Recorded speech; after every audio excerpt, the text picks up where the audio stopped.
On our wedding night, my mother-in-law burst into our honeymoon suite, her face flushed with fury. "You two need to sleep in separate rooms," she screamed. My husband, Alex, just chuckled and responded, "Actually, I have a better idea." Her expression shifted to one of shock as he handed her a thick envelope. I was still in my wedding dress, lace trailing behind me on the soft carpet of our suite, when the door flew open with such force that the paintings on the walls shook. My mother-in-law, furious, stormed in like she had every right to be there. "You need to sleep in separate rooms," she shouted, her face flushed and eyes wide with anger. For a moment, I thought she was joking and laughed. After all, it was our wedding night. But then I saw her posture, her grip on the doorframe tight as if she was about to physically drag me away from her son. That's when I realized this was serious. Alex, on the other hand, barely reacted. It was as if he had been waiting for this moment. With a calm demeanor, he said, "Actually, I have a better idea." To my surprise, he pulled a thick envelope from his suit pocket and handed it to her. Her face instantly fell. She grabbed it, tore it open, and as she read the contents, her body went stiff. But to understand what was happening, I need to give you some background. Alex and I had been together for 4 years before getting married. I knew his mom, Helen, had a tendency to meddle in our lives. She'd show up uninvited, impose herself into our plans, and somehow make everything about her. If we went on a trip, she'd cry about being excluded. If Alex gave me a gift, she'd complain that he didn't spend as much time thinking about hers. Still, I never imagined she'd go this far. During wedding planning, things only got worse. She hated everything I chose: the venue, my dress, the food. She even tried to change my bouquet behind my back, calling the florist and requesting flowers of her choice. But Alex had my back. Time and time again, he told her, "Mom, this is our wedding, not yours." She'd back off for a while, but I knew she was just biding her time. Then came the wedding day. Just before I walked down the aisle, one of my bridesmaids ran up to me, looking panicked. "Your dress, something's wrong with it." I looked down, and my heart sank. The hem of my wedding dress was covered in dark stains. No one had spilled anything near me. Later, I learned from my maid of honor that Helen had been in the room alone with my dress for about 10 minutes before I put it on. But that was just the beginning.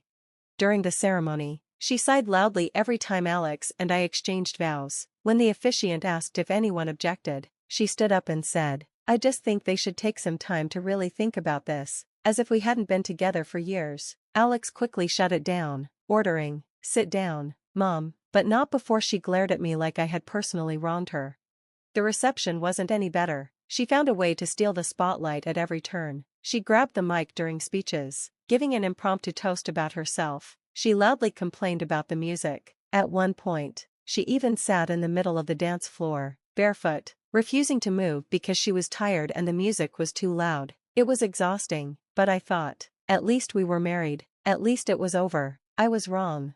Cut to our honeymoon suite. Alex and I had just arrived, still on a wedding high. The hotel had sent up champagne, and we were finally alone, until the door burst open. There she was, trying to break us up on our wedding night.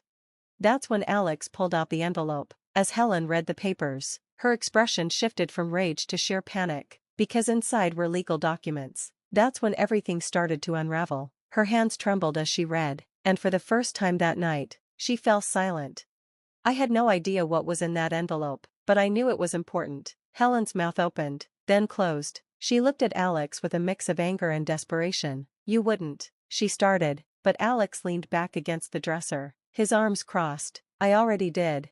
Here's what happened. About a month before the wedding, Helen had pulled one last stunt. She called Alex's boss and told him that Alex was thinking of quitting. She even claimed he was emotionally unstable and needed a break. She lied to sabotage his career, thinking that if he lost his job, he'd be forced to move back home with her. But it backfired. Alex's boss called him directly, confused, and Alex immediately realized it was Helen's doing. That was the last straw. He cut contact with her without warning. She must have realized how far she had gone, because the next week, she called me, crying and begging me to convince him to talk to her. I refused, and she retaliated, sabotaging the wedding, ruining my dress, and publicly humiliating me. Then, she broke into our honeymoon suite to try to control us like we were children.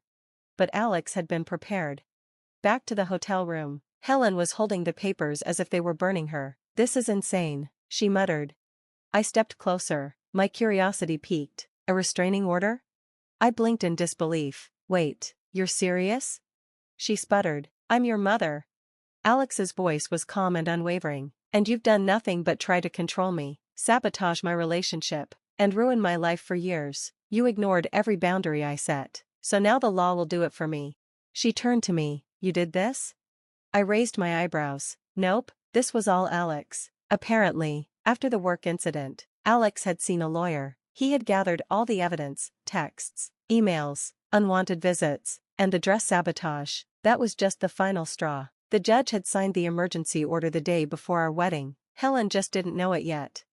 I sat up, a cold sense of dread creeping up my spine. No, this couldn't be happening. Alex swiftly rolled out of bed, threw on a shirt, and opened the door to be met by hotel security. 2 guards stood outside, along with the hotel manager, looking anything but pleased. Sir, we need to speak with you and your wife, the manager said sternly. I threw on a robe, my heart pounding as I rushed to the door. What's going on? The manager's gaze flicked between the two of us. I need to ask, did you threaten your mother last night? I almost burst out laughing. What? The guard's face remained serious. Your mother called the front desk at 3 a.m., claiming she feared for her life. She said she fled your room after you became aggressive. Alex's jaw clenched. You've got to be kidding me. She claimed you were holding her against her will in your honeymoon suite. My stomach plummeted. That's when I noticed one of the guards holding a set of room keys. If we hadn't opened the door, they would have entered our room. She said she left some of her belongings inside, the manager continued. She insisted she needed a way to get back in. My gut twisted. Helen had actually tried to get security to open our room and frame Alex. Alex ran a hand over his face. Let me guess, she's not here anymore? The manager hesitated. She checked out early this morning. Of course she did. After causing all this trouble, she runs away, Alex muttered, shaking his head in disbelief. Alex took a deep breath. Did she provide any proof? The manager looked uncomfortable. She was very upset. She had scratches on her arms. I jumped in quickly. She did that to herself. Or maybe she tripped, Alex added, but I never laid a hand on her. The manager raised his hands in a placating gesture. I'm not accusing anyone, but we have to take these claims seriously. Alex pulled out his phone. I have a restraining order against her, signed yesterday. Want to see it? The manager's face shifted instantly. His demeanor changed from concern to shock. Helen's next move. We left the hotel that afternoon, but when we landed back home, our phones exploded with missed calls, texts, and one voicemail from a police officer.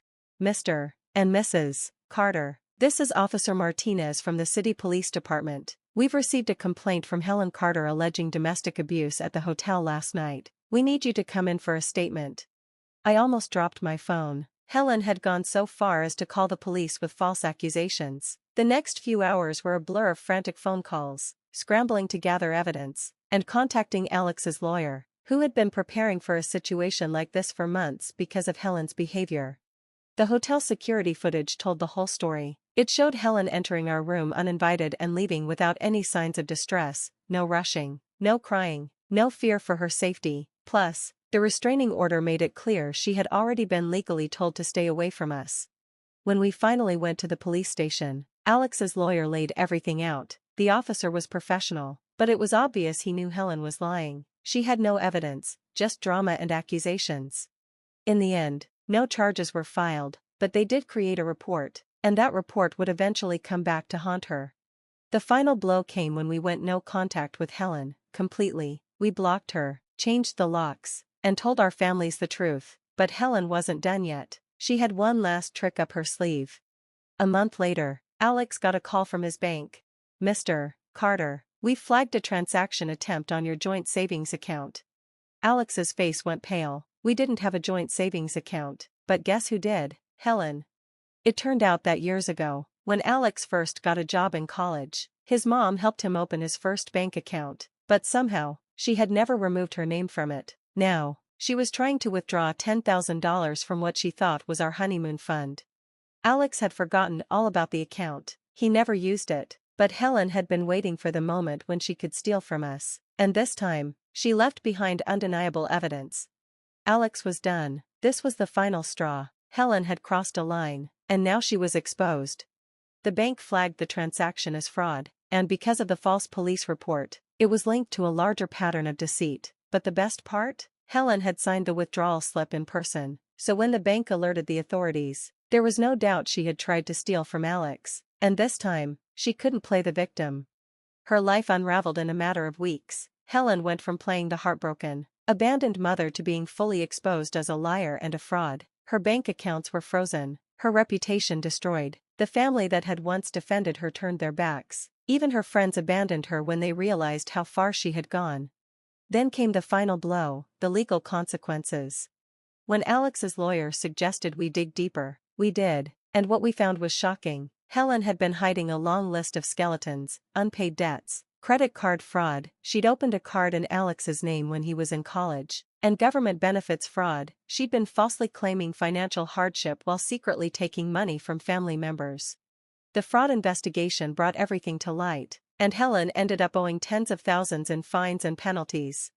The cherry on top? The day we found out she had lost her house, Alex and I actually celebrated, not out of cruelty, but because for years, she had manipulated, controlled, and hurt everyone around her. Now, she had no one left to manipulate. Final revenge. A year later, we were sitting in our beautiful new home, far removed from Helen's chaos, when we received a letter from her. She had nothing left, no home, no friends, no money. She begged Alex for forgiveness, saying she had learned her lesson and just wanted to be part of our lives again. Alex read the letter, then tossed it in the trash without a word. I smiled. We had won, not through confrontation or shouting, but by letting Helen destroy herself. And the best part? Alex and I used the honeymoon fund, the one Helen tried to steal, and booked the most luxurious trip of our lives. This time, Helen was nowhere in sight. Thanks for watching, see you next time, and stay stunned.